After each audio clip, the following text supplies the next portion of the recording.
पहला अध्याय अर्जुन विषाद योग।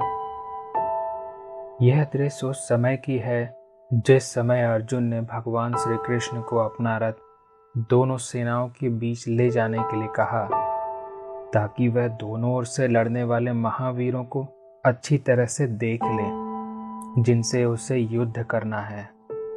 श्री कृष्ण रथ को युद्ध क्षेत्र के बीच ले जाते हैं। अर्जुन ने दोनों ओर की सेनाओं को देखा और कहा, हे माधव, यहाँ आए हुए सब लोगों को तो मैंने देख लिया। ये सब लोग तो मेरे ही कुल के दिखाई पड़ते हैं। ये सब युद्ध के लिए अत्यंत उत्साहित हो गए हैं, पर मेरा भी इन्हीं की भांति युद्ध के लिए उत्साहित होना कहाँ तक उचित होगा। इन आप्त संबंधियों से युद्ध करने के विचार से मुझे कुछ अलग सा लग रहा है। इनके साथ मेरी अपनी ही सुध-बुध नष्ट हो गई है। मन और बुद्धि दोनों अस्थिर होने लगे हैं। देखिए, मेरा शरीर कांप रहा है, मुख सूखने लगा और पूरे शरीर में शिथिलता आ रही है। सारे शरीर में रोमांच सा हो गया है। अंतःकरण में पीड़ा हो रही है। गांडीव को धारण करने वाला मेरा हाथ शिथिल पड़ रहा है। वह गांडीव धनुष पकड़ने से पहले ही छूट गया। हाथ से कब गिर गया इसका मुझे पता ही नहीं। अर्जुन का अंतःकरण वज्र से भी कठोर था। दूसरों से ना डरने वाला अतिशय साहसी था, परंतु इस करुणा का वलय उससे भी बढ़कर था। बड़े आश्चर्य की बात है, जिसने युद्ध में भगवान शंकर को भी हार स्वीकार करने के लिए विवश किया और निवात कवच नाम के राक्षसों का समूल नाश किया, उस अर्जुन को एक क्षण में ही मोह ने घेर लिया। जिस प्रकार मधुप कठोर से कठोर लकड़ी को भी बड़ी ही सहजता से छेद डालता है, किंतु एक कमल की कली में वह बंद हो जाता है। फिर चाहे वहाँ उसके प्राण ही क्यों न चले जाएं, परंतु उस कली को छेदने का विचार उसके मन में स्पर्श तक नहीं करता। उसी प्रकार यह स्नेह उसी कली जैसा कोमल तो है, लेकिन है महाकठिन। अब अर्जुन कहते हैं, हे भगवान, हम लोगों का यहाँ क्षण भर भी रुकना उचित नहीं है। इन सबको मारना है, ऐसी बात मन में आते ही मेरा मन उद्विग्न हो रहा है और मुंह से अनाप शनाप बातें निकल रही हैं। यदि मैं इन कौरवों का वध करूं, तो युधिष्ठिर आदि का वध क्यों न करूं? क्या ये दोनों ही मेरे वंशज नहीं हैं? इसलिए मैं तो सोच ही नहीं पा रहा हूं कि यह महापाप करके मैं कौन सा लक्ष्य सिद्ध कर लूँगा।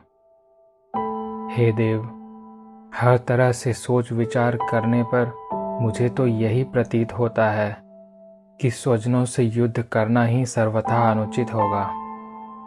बल्कि यदि यह युद्ध न किया जाए तब भी कुछ लाभ हो सकता है। इसलिए विजय आदि जो लाभ हैं, उनसे मुझे कुछ भी लेना देना नहीं है। इस तरह से राज्य को लेकर मुझे क्या करना है? इन सब लोगों को मार करके जो सुख भोगने को मिले, उन सब सुखों में आग लगे।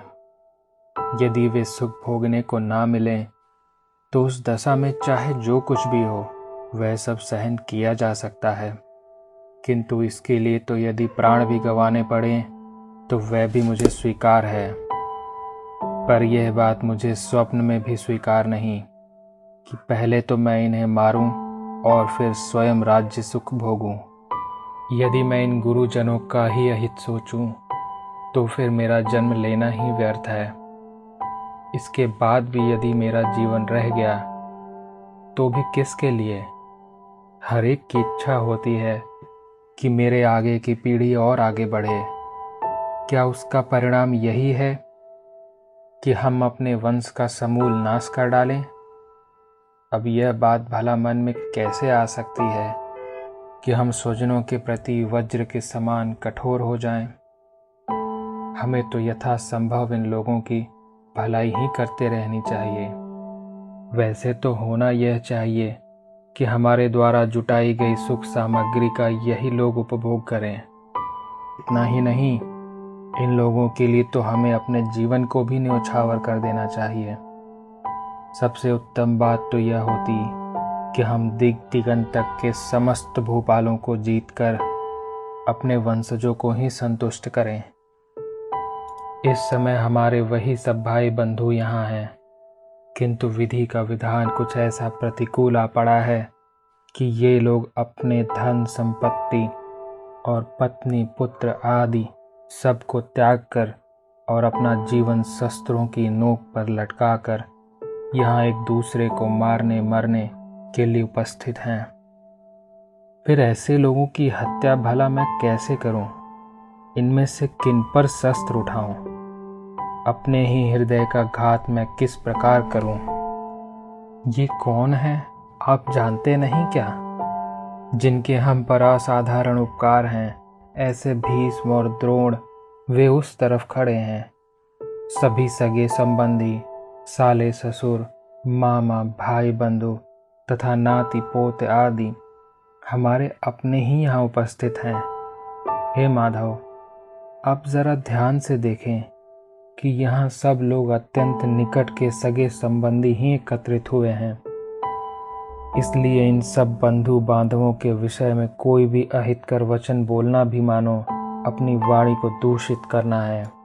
इससे तो यही उचित है कि ये लोग जो कुछ भी चाहें वही करें, अथवा ये मुझको ही अभी और यहीं मार डालें। फिर भी मैं इन लोगों को मारने का विचार अपने मन में कभी न लाऊं। यदि मुझे तीनों लोगों का भी निष्कंटक राज्य मिल जाए तो भी मैं कभी इन लोगों के अनिष्ट की बात नहीं सोच सकता। यदि मैं आज यहाँ यह जघन्य कृत्य कर डालूं तो फिर मेरे लिए किसके मन में पूज्य भाव रह जाएगा? हे कृष्ण, फिर आप ही बताइए, क्या इस कार्य के उपरांत आपका मुख हम लोगों को देखने के लिए मिलेगा? यदि मैं अपने ही वंशजों का विनाश करूंगा तो मैं महापापों का केंद्र स्थल बन जाऊंगा और फिर आप भी मेरे हाथ से निकल जाएंगे। कुल की हत्या का पाप लग जाने पर फिर भला आपको कौन और कहाँ देखेगा?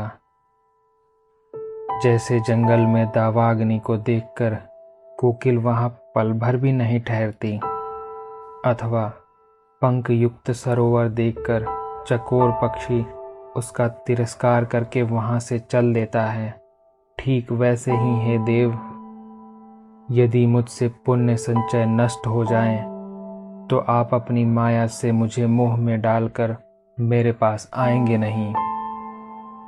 इसलिए ना तो मैं यह युद्ध करूंगा और ना ही शस्त्रों को उठाऊंगा, कारण कि ऐसा करना मुझे हर प्रकार से बुरा ही जान पड़ता है। हे प्रभु, यदि आपसे ही मेरा वियोग हो जाए तो फिर मुझे आप ही बताएं कि मेरे पास रह ही क्या जाएगा। हे कृष्ण, उस वियोग काल में तो आपके बिना मेरा हृदय ही तार तार हो जाएगा। इसलिए यह बात तो एकदम असंभव है कि कौरवों का तो वध हो जाए और मैं राज्य का सुख भोग करूं। फिर अर्जुन ने कहा, यद्यपि ये लोग अभिमान के मद से अंधे होकर युद्ध के लिए आए हुए हैं, तथापि हमें अपना हित विचार करना चाहिए। भला यह कैसे हो सकता है कि मैं ही अपने हाथों से अपने वंशजों की हत्या करूं? क्या मैं जानबूझकर यह कालकूट नामक विष पी जाऊं? मार्ग में चलते चलते यदि अचानक कोई सिंह सामने आ जाए तो उससे अपना बचाव कर लेना ही उचित है। अब आप ही बताइए कि तीव्र प्रकाश छोड़कर अंधकूप में प्रवेश करने से क्या लाभ? यदि सामने आग देखकर भी हम उससे बचकर ना निकले तो वह पल भर में हमें भस्म ही कर डालेगी। इस प्रकार यह हत्या रूपी दोष मुझ पर लिपटना चाहता है, तो फिर यह बात जानते हुए भी मैं किस प्रकार इस कार्य में प्रवृत्त हूँ? यह पाप कितना भयंकर है, इस बात को मैं विस्तार पूर्वक आपको बतलाता हूँ। जिस प्रकार लकड़ी पर लकड़ी रगड़ने से उससे जो अग्नि निकलती है वह प्रदीप्त होकर सारी की सारी लकड़ियों को भस्म कर डालती है, उसी प्रकार जब एक ही कुल में उत्पन्न लोग मत्सर से परस्पर घात करने लगते हैं तब उस घोर पाप के कारण सारे वंश का विनाश हो जाता है। इसलिए इस पाप कर्म से वंश परंपरागत कुल के धर्म का नाश हो जाएगा और तब सारे कुल में अधर्म के सिवा कुछ भी नहीं बचेगा, अर्थात कुल में अधर्म फैल जाए। हे केशव, इसमें एक और भी महापाप होता है। वह यह है कि जब एक कुल पथभ्रष्ट होता है तब उसके संग दोष से दूसरे लोग भी पतित हो जाते हैं। जैसे अपने घर में अकस्मात लगी हुई आग औरों के भी घरों को जलाकर भस्म कर देती है, वैसे ही उस कुल की संगति जिनके साथ होती है वे सब के सब उस कुल के कारण महापापी हो जाते हैं। इस प्रकार अनेक पापों से युक्त वह कुल केवल नरकगामी ही होता है, उसे नरक की यातना भोगनी पड़ती है। जब एक बार वह कुल नरकगामी हो जाता है तब कल्प के अंत तक भी वह वहां से मुक्त नहीं होता। कुल का घात करने से इसी प्रकार अंतविहीन अधोगति होती है। अब तो मैं यही समझता हूँ कि इसके बाद भी जिंदा रहने से ज़्यादा उचित यही है कि मैं अपने शस्त्रों को फेंक दूं और इन्हीं लोगों के प्रहारों को प्रसन्नतापूर्वक सहन करूं।